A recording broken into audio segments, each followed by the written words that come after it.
आज मैं बात करने वाला हूं कि जब बुध ग्रह छठे भाव में विराजमान होते हैं तो उसका क्या क्या फल होता है और उसका उपाय भी क्या होता है। सबसे पहले बता दूं, छठा भाव जो होता है वो होता है रोग, रण और रिपु, यानी कि आपके पूरे लाइफ में किस तरह के रोग आपको होंगे, बीमारियां का आपको होंगी, वो छठे भाव से पता चलता है। रण यानी कि आप जहां पर काम करते हैं या आपका जो भी पूरा लाइफ है उसमें कितना ज्यादा कंपटीशन है। आप जहां पर युद्ध करते हैं, युद्ध इन द सेंस आज के डेट में युद्ध उसको कहते हैं जहां पर आपके कंपटीटर आपके ऑपोजिशन में खड़े रहते हैं, या ऑपोजिशन पार्टी को भी हम छठे भाव से देखते हैं। तो छठे भाव में जब बुध विराजमान होते हैं तो ऐसी अवस्था में यहाँ पर बुध का बहुत ज्यादा हार्ड इफेक्ट नहीं आता, क्योंकि जैसे बुध जो है वो बहुत ही सॉफ्ट प्लैनेट है, वो किसी भी तरह के वायलेंस को नहीं दिखाता। हाँ, इस तरह के लोग किसी दूसरे को ब्लैकमेल करने में हेल्प करते हैं या किसी चीज की नकल बनाने में हेल्प करते हैं। ऐसे लोग कागजी कार्रवाई करना ज्यादा पसंद करते हैं इंस्टेड ऑफ कि किसी तरह से फिजिकल या हिंसा की ओर जाए। किसी भी तरह के वायलेंस से हमेशा दूर रहते हैं। ये हमेशा ऐसा चाहते हैं कि इनका काम प्रॉपर कानून के नियमों को फॉलो करते हुए आगे बढ़ना चाहिए।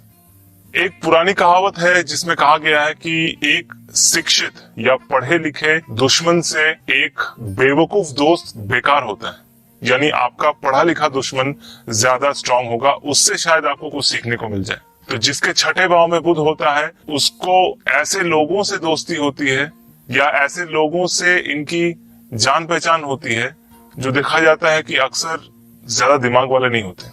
हाँ, इनकी शत्रुता या दुश्मनी ऐसे लोगों से होती है जो बहुत शार्प माइंडेड होते हैं, जो बहुत समझ के सोच के शतरंज की बिसात को बिछाते हैं। यानी कि ऐसे लोगों के दुश्मन जो है वो ज्यादा इंटेलिजेंट होते हैं।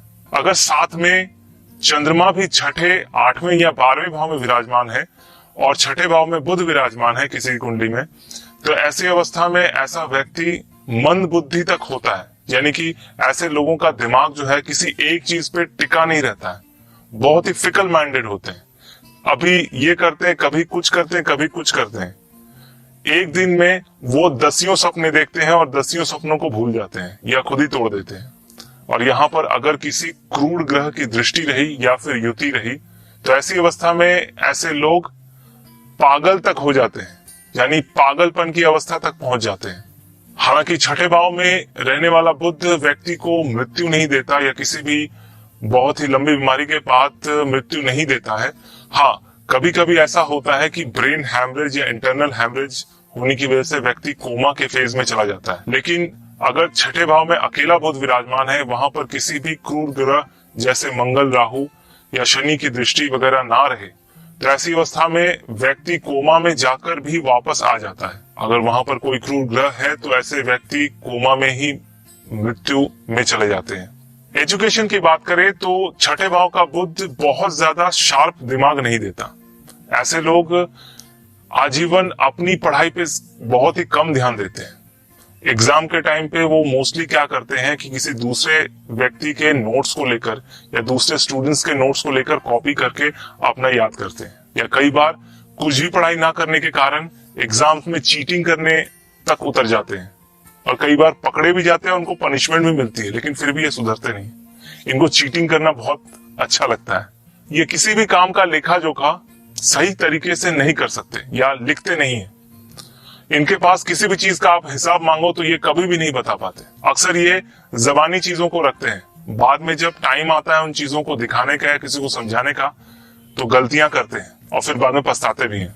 ऐसे लोग किसी भी काम को अगर डुप्लीकेट करना हो, जैसे किसी इंपॉर्टेंट लीगल डॉक्यूमेंट का अगर डुप्लीकेट करना हो या सिग्नेचर का डुप्लीकेट करना हो, तो ऐसे लोग बहुत अच्छे तरीके से इन कामों को करते हैं। छठे भाव में जिनका बुध होता है, ऐसे लोग तंत्र, मंत्र, यंत्र इस तरह की चीजों में बहुत ज्यादा विश्वास करते हैं। अपने कर्म को कम करते हैं और जादू टोना या किसी के पास जाकर तंत्र मंत्र का कोई भी टोटका करवा लिया, उससे उपाय अगर मिल जाए या वो करके उनको कुछ अच्छा रिजल्ट मिल जाए, इन सब कामों में ज्यादा अपने आप को इन्वॉल्व रखते हैं। कई बार ऐसा भी होता है कि ये लोग किताबी ज्ञान को लेकर तंत्र मंत्र के उपाय करने बैठ जाते हैं। क्योंकि तंत्र मंत्र का उपाय अगर किसी से सीखना है तो आपको उचित गुरु की आवश्यकता होती है। लेकिन ऐसे लोग गुरु को नहीं जानते, वो जानते हैं कि जो किताबों में लिखा है वही सच है, और उन सब चीजों को लेकर एक्सपेरिमेंट करते हैं, और अक्सर जो है इनको कोई ना कोई बहुत बड़ी प्रॉब्लम हो जाती है। क्योंकि तंत्र मंत्र यंत्र ये तीनों चीजें जो है विदाउट गुरु के सानिध्य में रहकर नहीं होता। अगर आपके छठे भाव में बुध विराजमान है तो सबसे पहले आपको उन खाद्य पदार्थों में ध्यान देना है जो आपके ब्रेन को बूस्ट करे, आपकी मेंटालिटी को हल्का रखे और एक्टिव रखे। स्पेशली ग्रीन फूड ज्यादा लेना चाहिए। इसका उपाय बहुत ही बढ़िया है। अगर आपके जीवन में कोई गुरु नहीं है तो किसी अच्छे गुरु के सानिध्य में जाइए और उनके द्वारा दिए गए मंत्रों को जपिए, या फिर उनके द्वारा जो भी मार्ग बताए जाते हैं उस पे चलने की कोशिश कीजिए। तब आपको छठे भाव के बुध के होने वाले नेगेटिव इफेक्ट से बहुत ही जल्दी निजात मिल जाएगा। तो आपको मेरा वीडियो कैसा लगा कमेंट करके जरूर बताइए। अगर अच्छा लगा तो लाइक कीजिए, दोस्तों के साथ शेयर कीजिए। अगर आप नए हैं तो सब्सक्राइब करना बिल्कुल ना भूलें, और साथ में बेल आइकन का बटन जरूर हिट करें। मेरा वीडियो देखने के लिए आपका बहुत बहुत धन्यवाद।